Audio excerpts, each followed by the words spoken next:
This is the Mobile Marketing Minute with your hosts, Rob Woodbridge and Greg Hickman. Welcome back, everybody. This is the Mobile Marketing Minute or so. My name is Rob from Untether.tv. And I am Greg from MobileMix.com. Greg, it is that time. We are going to discuss a little bit of a deep dive into one topic, and we're going to be talking about metrics. Mobile metrics, what you should be collecting, and some tools that will help you collect them better. And maybe some tools that you should stay the heck away from. It sounds like a good topic to me. Yeah. So I'm speaking to the tools that I've used. There may or may not be better ones out there.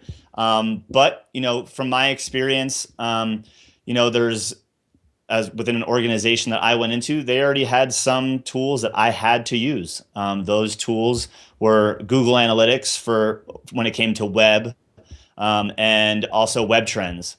The company sort of was teeter-tottering on both. But we primarily used Web Trends, to be honest. And I mean, I wasn't a huge fan of it, but it did offer a lot of great analytics. It showed us, conversion. So we had, from the mobile website, we had the shopper funnel, so we can see like what percent of visitors, view a product, what percent of visitors went from viewing a product to adding it to the cart, from cart to checkout, to completion. Like, so you can see like where the fall off is, which really makes you understand like how do people navigate through your site, is if you're retail at least, how is their shopping cart experience? Is it easy for them to check out?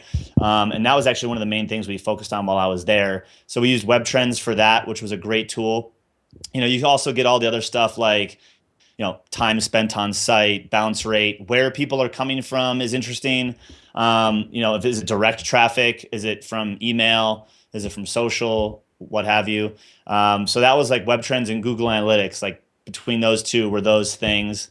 But, we didn't talk about this in our pre-chat, but, there's a lot of different metrics, right? Like, I mean, we were heavy on SMS, Web Trends and Google Analytics don't track that. So, our SMS provider had some analytics that we used. We were using, URL shortening services that had, a lot of click tracking. We used some Google Analytics, custom URLs for that as well. So, we measured growth, list growth. We measured churn. How often are people leaving the group? And then redemption, because we did a lot of like offers and things like that. Click here. From the app side, we used tools like Flurry, App Annie, and as I was leaving, they were getting ready to start using Localytics. I'm not sure if that's still the case, but I know they're a big one. That I've spoken with them a handful of times. I really like what they do. They create a lot of amazing content as well. But like for apps, like, you're obviously looking at downloads, you're looking at frequency of how often are users coming into the app, like how often are they opening it, how long do they spend in it, which areas of the app are they using the most. And then again, like kind of the lifetime user of the app. So like how long does someone stay using our app? Is something that you want to track. Like if people start falling off after 3 days, you have a problem. If it's 6 months, you still sort of have a problem. But like, why is that happening? What are they doing? So a lot of that's behavior, at least in my opinion, outside of like downloads, because like downloads are great, but as we know, 80 to 90% of apps are downloaded, used once, and never used again. So it's more about the retention. Like how long can you keep these people engaged? So yeah, Flurry, App Annie were that. And then app notifications was another one we were doing. So for measuring that, we were using a company called Digby, which they had a platform called Local Point, which powered our push notifications. And the cool thing about them is we were able to see, we geofenced all of our stores. So like we could see how frequently our app users were entering stores, which stores had the most app users entering it, if they received a push notification driving them to store, how long it took for that app user to come to the store. So we were able to say like, hey, we sent out this offer. did this offer drive them into the store? Yes or no? What was the percentage? So like an engagement and open rate from that was really, really interesting to follow. And I'm sure there's other tools that do that as well. I think Urban Airship is a really popular push notification one that introduced location, but we used Local Point. And, just I think overall we're looking for conversion and engagement. One of the tools that I've recently come across quite often, we covered it a number of times on Untether.tv, is a company called Euclid. Have you heard of Euclid Analytics? These guys are they power, sounds familiar. Yeah, they power this. It's great. They power this whole getting somebody in the store kind of world, where they measure based on how many people walk past your store versus the incentive that brings them into the store, the time they spend inside of a store, right. And then they fall into the purchase channel as well. But they come up with some amazing ways to be able to modify what goes on in the store based on somebody walking by with a mobile device and being able to entice them into the store, which I think is another big thing, especially when you do a bricks and mortar store like Cabela's, right? For example. Yeah. I mean, that's what we were able to do, those campaigns, like when they're within a certain fence, message them with an offer that drives them to the store. We could have the message triggered in a certain size fence, or when they cross the fence, which would be, walking into the store. We were able to also, another thing that was really interesting about that software, and again, I'm sure others do this, was how long our app users spend in the store.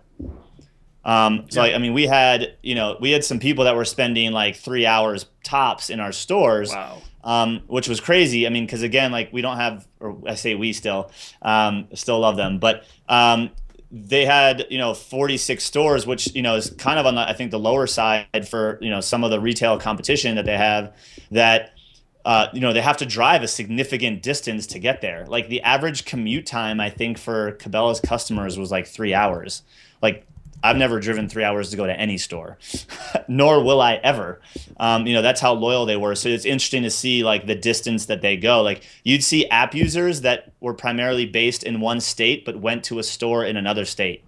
That's crazy. Yep. Those are all important statistics when it comes to understanding who your customer is, what they're doing in your store, what they're doing with your app, what they're doing with your mobile website.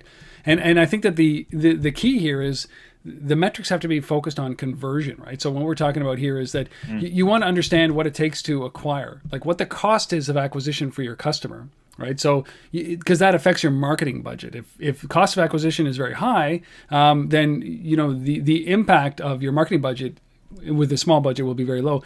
The other thing is engagement, as you said, and the third thing is probably conversion. So it's the act of getting somebody who is a passerby to your store, or browsing your website or browsing your mobile app to be able to create that next action.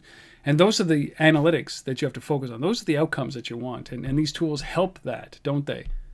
Absolutely, and I think going back to one of our earlier episodes of like strategy, like what are you trying to accomplish? Like I think one of the I don't want to say downfalls, but something that like I think larger organizations struggle with is they try to track everything. Right.